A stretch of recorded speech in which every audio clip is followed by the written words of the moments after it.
agréé de tout le monde. Mais comme dès le début, il y avait deux esprits. L'un qui voulait détruire l'autre.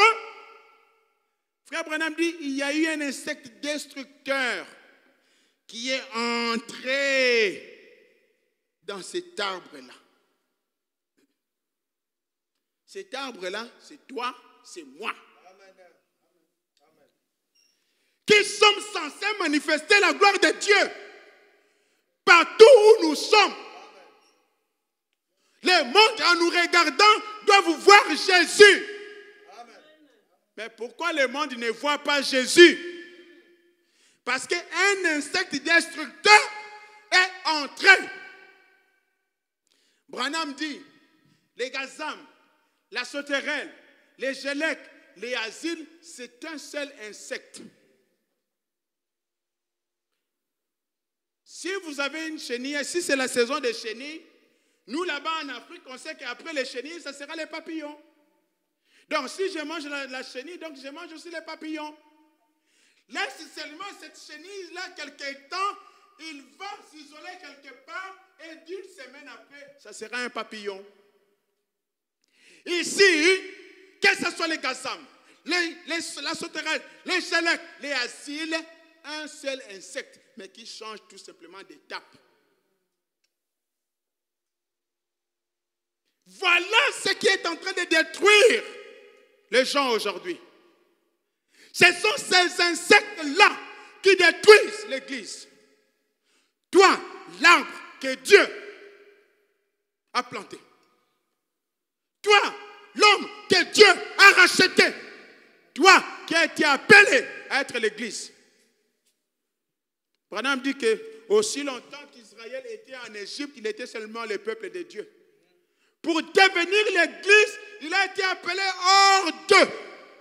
Et quand tu es appelé hors d'eux, tu deviens un arbre qui est planté et qui doit produire des fruits. Quand tu as commencé, tu as produit les fruits. On a vu la gloire de Dieu. On voyait la sœur, les frères en ébullition. Maintenant, on ne te voit plus en ébullition. Qu'est-ce qui s'est passé? Quand tu te mettais à prier, on sentait qu'il est connecté.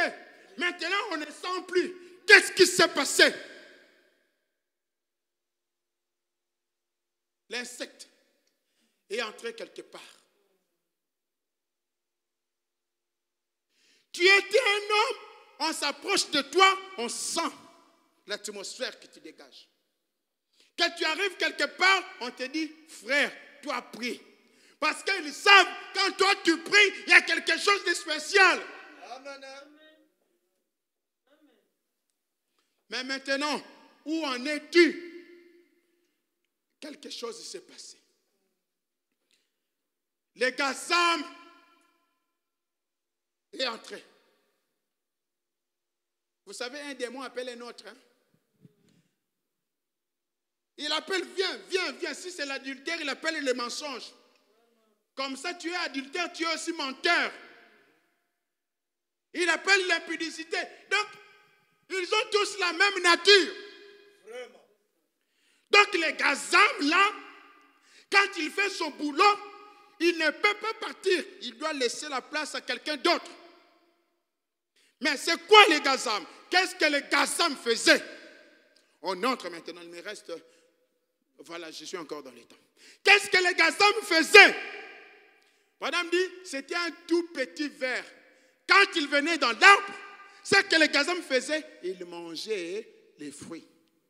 Ah. Donc, toi qui étais un homme de prière, toi qui étais tempérant comme ça, tu n'as plus de tempérance. Tous les fruits de l'esprit, selon Galates 5, 22, tu ne les manifestes plus. Tu ne sais plus supporter un frère. Tu ne sais plus supporter l'indifférence. Tu ne sais plus supporter les moqueries. Quand on se moque, donnez-moi à boire s'il vous plaît. Ah non, il y en a ici, ça va. Quand on se moque de toi, il faut que tu réagisses. Comment avant tu ne réagissais pas, maintenant tu veux te défendre. Tu es incapable de vendre tes droits. Parce que les Gazam a mangé tes fruits.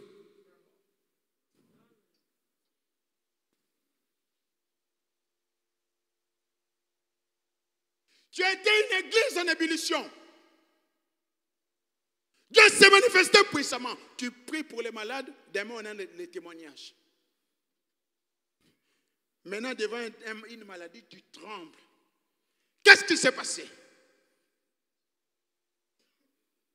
Pense un peu d'où tu étais. C'est que Dieu a fait de toi. Comment tu as commencé avec Dieu? La manière dont Dieu s'est manifesté dans ta vie. Est-ce que Dieu fait plus maintenant ou il fait moins? Ou il ne fait rien du tout? Que chacun se positionne. Où tu es avec Dieu, tu te situes où? Les Gazam est en train de faire le travail.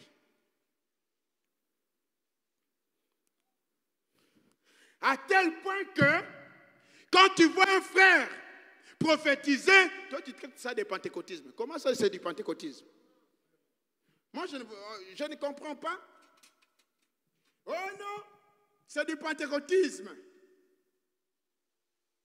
Comment ça c'est du pentecôtisme? Est-ce que ce n'est pas écrit dans la parole? Il y avait la justification, la sanctification et le baptême du Saint-Esprit. Luther, Wesley, la Pentecôte, avec la restauration des dons. Nous, on est maintenant ici dans l'adoption, l'ouverture de la parole. Tu ne peux pas être adopté si tu n'as pas ça.